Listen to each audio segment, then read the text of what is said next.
Dalam ijtihad ada 4 bentuk transaksi. Pertama, ada transaksi secara lisan, yang dimana para pihak mengungkapkan kehendaknya dalam bentuk perkataan secara jelas. Yang kedua, ada secara tulisan.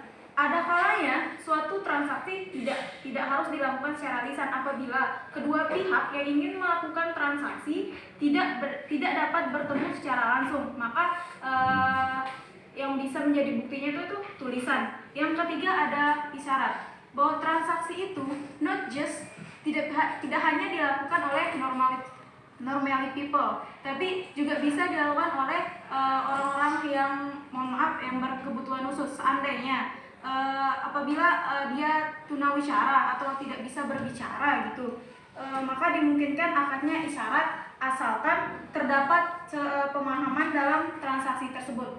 Kemudian yang keempat ada melalui perbuatan. Transaksi ini disebut dengan ta'ati atau muata, yang berarti saling memberi atau menerima. Adanya transaksi ini dari pihak yang telah saling memahami perbuatannya dan telah memahami hukumnya pula. For example, transaksi ini sering terjadi di minimarket, Alfamart atau Indo. Kalian ketika membeli sesuatu di Alfamart atau Indo, tidak ada proses tawar-menawar kan?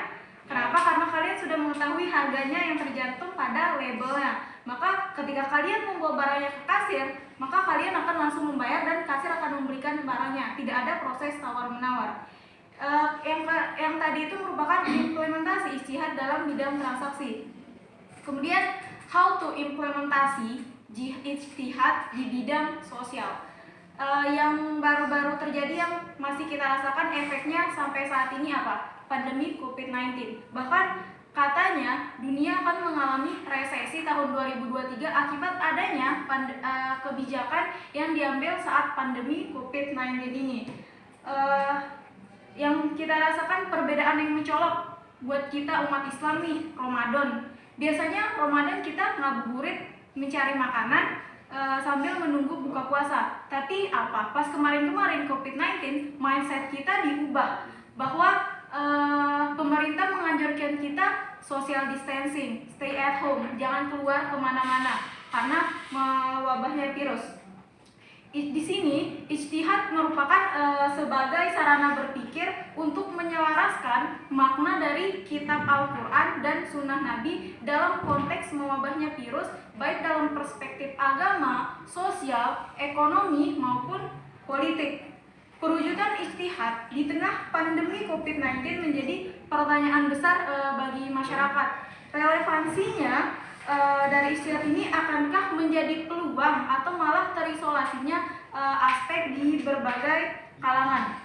Dulu untuk kita Indonesia, berbagai lembaga-lembaga ijtihad, contohnya apa? NU, Nahdlatul Ulama, Muhammadiyah, kemudian MUI gitu kan. Sejauh ini lembaga-lembaga tersebut berperan besar dalam mengkontekstasikan kebutuhan masyarakat agar jawaban yang dihasilkan sesuai dengan kebutuhan yang dibutuhkan oleh masyarakat dan sesuai dengan kondisi gitu.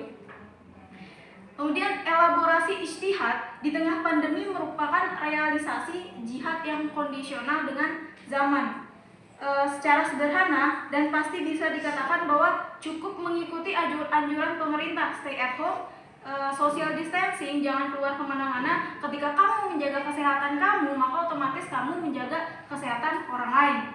Pasca pandemi seperti kemarin-kemarin yang terjadi, kita sebagai umat atau golongan itu sangat membutuhkan pencerahan. Tanpa adanya solusi dan ijtihad, dipastikan akan muncul pertanyaan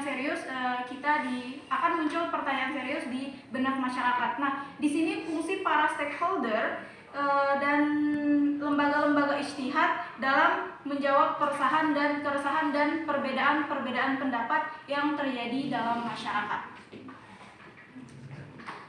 Maybe just enough from me. Mungkin